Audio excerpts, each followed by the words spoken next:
সুপ্রিয় শিক্ষার্থীবৃন্দ, আসসালামু আলাইকুম। আমি আজকে তোমাদের সামনে তাপগতিবিদ্যার প্রথম সূত্র নিয়ে আলোচনা করব। আলোচনায় আমি জহিরুদ্দিন, অ্যাসিস্ট্যান্ট প্রফেসর পদার্থবিজ্ঞান।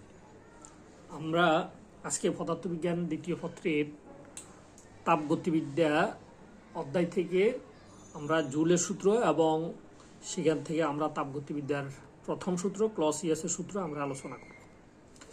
তো আমরা সর্বপ্রথম আসি জুলের সূত্রে। সর্বপ্রথম বিজ্ঞানী জুল ধারণা দেন যে কোনো বস্তুতে যদি আমরা তাপ দিই তাহলে সে তাপ কাজে রূপান্তর হয়। তাপকে কাজে রূপান্তর করার ধারণা সর্বপ্রথম বিজ্ঞানী জুল দেন। এই জন্য এটাকে আমরা বিজ্ঞানী জুলের সূত্র বলি। অর্থাৎ জুলের সূত্র অনুসারে এই যে দেখো, আমরা কোনো বস্তুর মধ্যে ধরো তাপ দিলাম, তাপ দেওয়ার পরে ওই বস্তুর মধ্যে এই পরিমাণে যদি তাপ উৎপন্ন হয়, বিজ্ঞানী জুল বলছেন যে তাপ উৎপন্ন হয় তা কাজের সমানুপাতিক। অর্থাৎ আমরা কোনো বস্তুর মধ্যে যত বেশি তাপ দিতে পারবো আমরা তত বেশি কাজ পাবো সেখান থেকে। এখন আমরা জানি যে কোনো সমানুপাতিক চিহ্ন, এই যে দেখো সমানুপাতিক চিহ্নকে যদি আমরা তুলতে চাই তাহলে একটি সমানুপাতিক ধ্রুবক দিয়ে গুণ করলে সমানুপাত সমান চিহ্নে রূপান্তর হয়। তাহলে এখন দেখো ডব্লিউ সমান আমরা কত পাইছি, ডব্লিউ সমান জে এইচ। এখানে জে হচ্ছে তাপের যান্ত্রিক সমতা আর এইচ হচ্ছে উৎপন্ন তাপ, ডব্লিউ হচ্ছে কৃত কাজ। যে তাপের যান্ত্রিক সমতা, এইচ উৎপন্ন তাপ, ডব্লিউ কৃত কাজ। তাহলে আমরা ধরে নিলাম যে যদি আমরা এইচ সমান 1, অর্থাৎ 1 জুল যদি আমরা তাপ উৎপন্ন করি তাহলে 1 জুল তাপ উৎপন্ন করলে এইচ এর মান যখন আমরা 1 বসাবো তখন ডব্লিউ সমান জে। তার মানে এখান থেকে আমরা তাপের যান্ত্রিক সমতার একটা সংজ্ঞা দিতে পারি। কিভাবে? 1 একক তাপ উৎপন্ন করতে যে পরিমাণে কাজ সম্পাদন হয় ওই পরিমাণে কাজের পরিমাণকে তাপের যান্ত্রিক সমতা বলে। তাহলে যান্ত্রিক সমতা এটা হচ্ছে কাজ পরিমাপ করার জন্য আমাদের একটি যান্ত্রিক তুল্যাঙ্ক বা এটা একটা ধ্রুবক আমরা বলতে পারি। এই ধ্রুবকের মান শর্ত হচ্ছে তাপ যদি 1 একক হয় তাহলে কৃত কাজটাই যান্ত্রিক তুল্যাঙ্ক।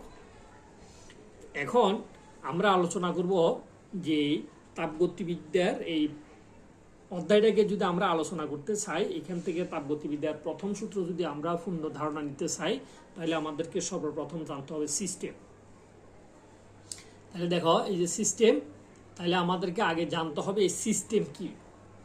অর্থাৎ সিস্টেম হচ্ছে আমরা ধরো জড় জগতের একটা বিচ্ছিন্ন অংশ যা আমরা কোনো বস্তুকে পরিমাপ করার জন্য আমরা বিবেচনা করে নিয়েছি। ধরো এটা একটা সিস্টেম, এটা হচ্ছে জড় জগতের একটা বিচ্ছিন্ন অংশ আমরা বিবেচনা করে নিয়েছি। ধরো আমরা ব্ল্যাকবোর্ডের মধ্য থেকে কিছু একটা জায়গায় বিবেচনা করি। ধরো আমরা একটা ত্রিমাত্রিক স্থানাঙ্ক ব্যবস্থা আঁকলাম, তাহলে ত্রিমাত্রিক স্থানাঙ্ক ব্যবস্থা এটি একটি কি সিস্টেম। অথবা সিস্টেম বলতে আমরা যদি আরো সহজে বুঝতে চাই বা বুঝাতে চাই, অর্থাৎ আমরা কোনো কিছুকে পরিমাপ করার জন্য যা কিছু আমরা বিবেচনা করে নিই সেটা একটা সিস্টেম।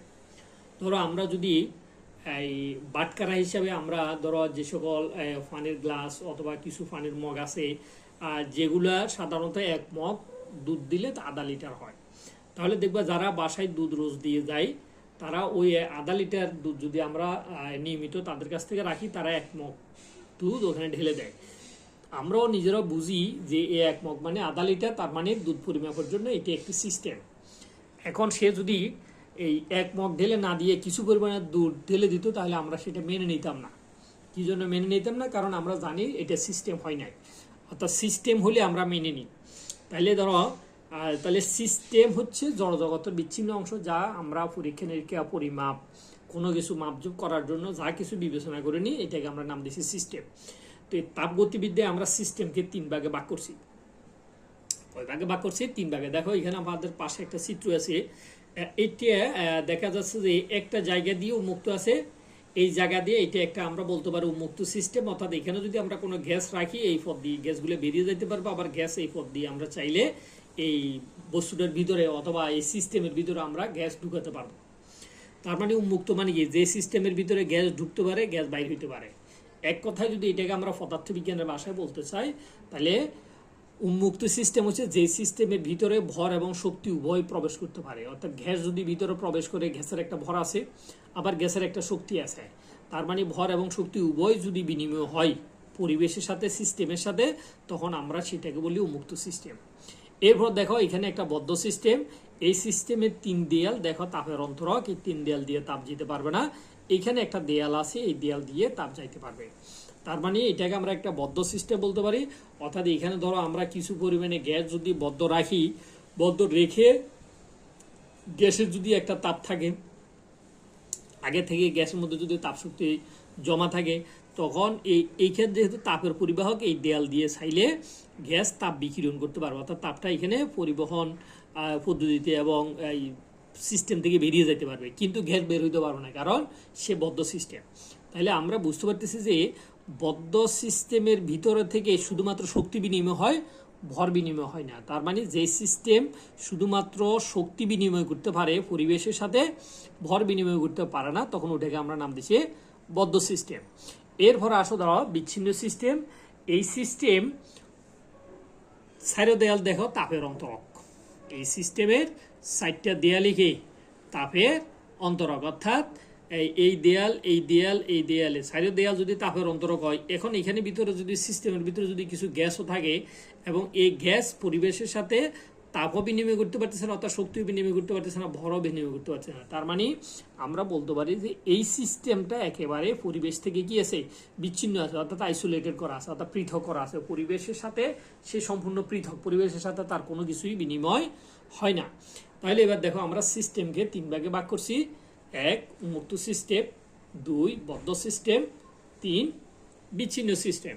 তাহলে এই তিন প্রকারের সিস্টেম যদি আমরা এখানে বুঝি, যারা এই তিন প্রকারের সিস্টেম রপ্ত করতে পারবে, তারা আমার মনে হয় মোটামুটি এই পদার্থবিজ্ঞানের দ্বিতীয় পত্রের এই তাপগতিবিদ্যার সূত্রগুলো আলোচনা করার জন্য মোটামুটি যথেষ্ট একটা জ্ঞান লাভ করতে পারবে। এবার আসো আমরা তাপগতিবিদ্যার ক্লসিয়াসের সূত্র নিয়ে আমরা আলোচনা করতে চাই।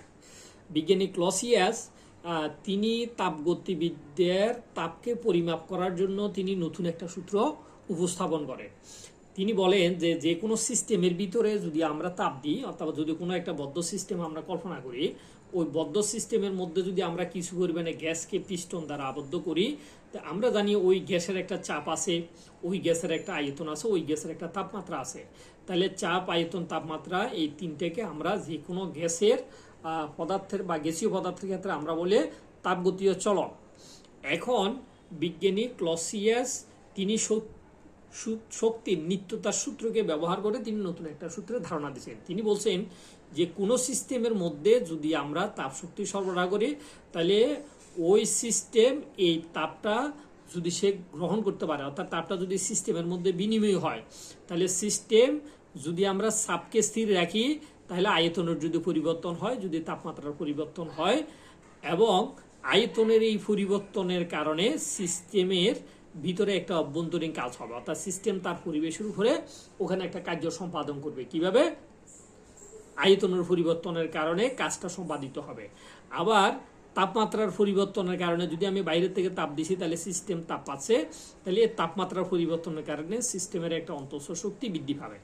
তার মানে মোট কথা হচ্ছে যে কোনো সিস্টেমে যদি আমরা তাপ দিই, বিজ্ঞানী ক্লসিয়াসের নীতি অনুসারে বা ধারণা অনুসারে আমরা বলতে পারি ওই তাপের কিছু অংশ সিস্টেমের অন্তঃস্থ শক্তির পরিবর্তন ঘটায়, যাকে আমরা নাম দিচ্ছি ডিইউ, এবং সিস্টেম তার পরিবেশের উপর একটা কার্য সম্পাদন করে এবং সেই কাজকে আমরা নাম দিচ্ছি ডিডব্লিউ। তাহলে শক্তির নিত্যতার বিধি অনুসারে আমি যে পরিমাণে তাপশক্তি সরবরাহ করছি সেটি হচ্ছে ডিকিউ। এই তাপশক্তির কিছু অংশ সিস্টেমের অন্তঃস্থ শক্তি বৃদ্ধিতে ব্যয় হয়েছে, বাকি অংশ সিস্টেম তার পরিবেশের উপরে এই কার্য সম্পাদন করছে। তার মানে কৃত কাজ এবং অভ্যন্তরীণ শক্তি যোগ করলে সরবরাহিত তাপশক্তির সমান শক্তির নিত্যতার সূত্র অনুসারে এই ধারণাটা বিজ্ঞানী ক্লসিয়াস দেন। এই জন্য এই সূত্রটাকে আমরা তাপগতিবিদ্যার ক্ষেত্রে বিজ্ঞানী ক্লসিয়াসের সূত্র নামকরণ করছে। এই ক্লসিয়াসের সূত্রে তিনি বলছেন ডিকিউসি সিস্টেমের সরবরাহিত তাপশক্তি, অর্থাৎ আমরা বাইরে থেকে সিস্টেমে যে পরিমাণে তাপশক্তি দিছি বা সিস্টেমে তাপশক্তি সরবরাহ করছি। ডিইউ যখন আমরা তাপশক্তি সরবরাহ করছি, তখন সিস্টেমের গ্যাসগুলা সে তাপশক্তিকে শোষণ করে, সে তার তাপমাত্রা বৃদ্ধি করছে, ফলে তাপমাত্রা বৃদ্ধি হওয়ার কারণে সিস্টেমের অন্তঃস্থ শক্তির পরিবর্তন হয়েছে, অর্থাৎ অন্তঃস্থ শক্তি বৃদ্ধি পেয়েছে। তার মানে অর্থাৎ আমরা বাইরে থেকে যেহেতু তাপ সরবরাহ করছি, তাহলে সিস্টেমের অন্তঃস্থ শক্তি বৃদ্ধি পেয়েছে, সে অন্তঃস্থ শক্তি বৃদ্ধিকে আমরা নাম দিচ্ছি কত? ডিইউ।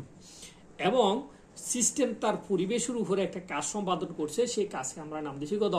ডিডব্লিউ। তার মানে বাইরে থেকে তাপ সরবরাহ করে আমরা এই কাজটা সম্পাদন করছি। তার মানে এই কাজটা অর্থাৎ বাইরের পরিবেশ থেকে সিস্টেমের ভিতরে তাপ দিয়ে কার্য সম্পাদন করা হয়েছে বলে এই ক্ষেত্রে কৃত কাজের পরিমাণ হবে ধনাত্মক। আর যদি সিস্টেম নিজের শক্তিকে ব্যয় করে যদি কোনো কাজ করে, আমরা জানি কোনো সিস্টেম কখনো কখনো তার নিজের শক্তিকে ব্যয় করেও কাজ করতে হয়। সিস্টেম যদি তার নিজের শক্তিকে ব্যয় করে কাজ করে তাহলে সিস্টেমের অন্তঃস্থ শক্তি অর্থাৎ সিস্টেমের কৃত কাজের পরিমাণ ঋণাত্মক হবে। কি কারণে? তখন সিস্টেমের অন্তঃস্থ শক্তি কিভাবে হ্রাস পাবে, কৃত কাজ ঋণাত্মক হবে। তাহলে আমরা এইখান থেকে মূলত যে জিনিসটা আমরা ভালোভাবে বোঝার চেষ্টা করব সেটা হচ্ছে আমরা এখানে 3 প্রকারের মূলত সিস্টেম।